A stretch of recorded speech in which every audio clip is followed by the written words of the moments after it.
Hi everyone, this is Ricky with Bromero Cards. I hope you're having a great day. Today's video is a part of a blog hop by Justine Hovey called Paper Crafters Unite Against Racism. I am participating in today's hop to help support our brothers and sisters of color, not just in the art world, but also to support the never-ending battle for equality all over the world. I hope you enjoyed this video, and please be sure to check out all the fabulous artists of color that came prior to my video. You will love what you see. Help support people of color by using your voice to lift those that are not heard. Okay, let's get started. So basically what I did here is I'm just going to heat emboss in white this stamp set that is by the Unity Stamp Company. And I'm just going to put this down, and we're going to go ahead and get the embossing powder put on here, and we're going to melt it and all that great stuff. Always the boring stuff, really, in the beginning, right? You've seen heat embossing once, you've seen it a million times. But anyway, I'm going to go ahead and use some white detail fine powder here. And then I'm going to go ahead and get that heat embossed with a heat gun. Here I'm just testing out my gun to make sure it's getting warm. And then I'm going to hold it up. You really can't see this because it's so light. So we're just going to skip a lot of it. So after we get that heat embossed, now we're going to go ahead and put on some masks for this because I'm going to do some ink blending. I already had this cut out, but basically you just use some masking paper, you stamp out your stamp, cut it out, and then you put it over the image that you do not want the ink to go over. And I did this for both light bulbs. I'm only going to show you one here. Once I get those on, I'm going to use some Tim Holtz Oxide ink. This is Black Soot. And basically I'm going to take this whole card, I'm going to cover it in this black soot.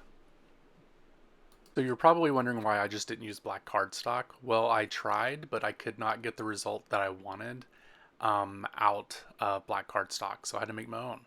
I'm going to take off the masks here, which is always so pretty and excellent, and then just rub off a little bit of the extra ink that I have on there. And I'm going to use the heat gun to dry this up, and then I'll also... Along the process, I needed to add a little more black, so I did that. But now I'm going to use some of Tim Holtz yellow here. I can't remember the name of this. I already have it put away. Anyway, it's one of the yellow. I think it's honey or something like that. Sorry about that.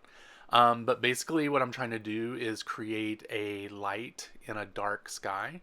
And so I'm making a halo of the yellow ink here, and I'm not actually rubbing it, I'm actually tapping it onto the cardstock.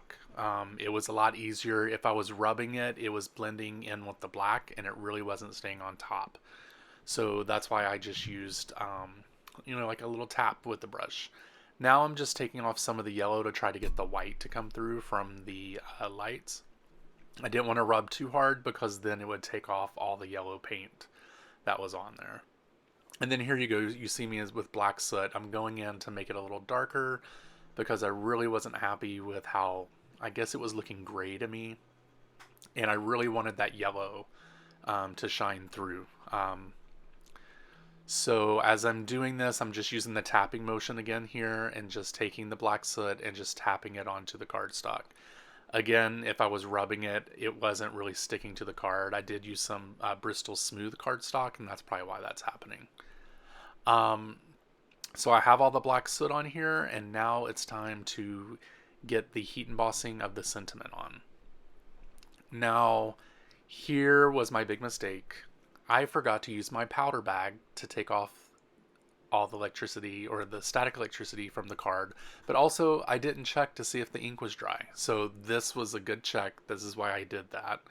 And as you saw, a lot stuck to that. So basically I just scrape all of that off and then use my heat gun, dry it some more, let it sit, and it finally dried so that I could do this. So with my test card, I actually messed it up because I had this sentiment on crooked on the card, so I had to throw it away.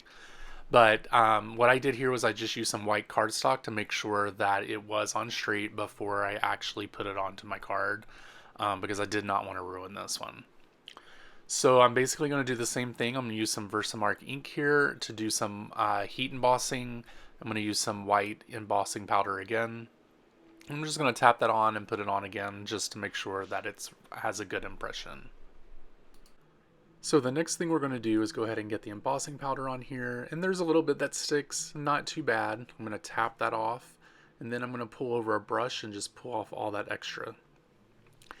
Now what we're going to do is we are going to put some white splatter on this. I'm just using some white acrylic paint by adding some water, and I'm just going to add a few splashes here of white. Nothing major. I wanted smaller dots. I didn't want anything huge to happen, so once I got to a certain part, I was like, okay, I'm done. I can't, I don't want to risk this and ruining the card and having to start all over again.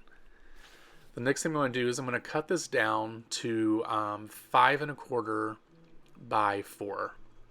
And I just take a little bit off of each edge, just so that it's pretty much even.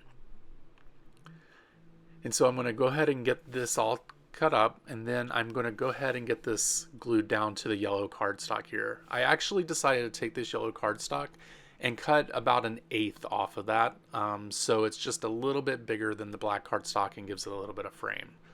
I'm going to use some of my favorite glue here, art glitter glue. If you don't have it, you need it. Order it in the summer or you won't be able to get it in the winter.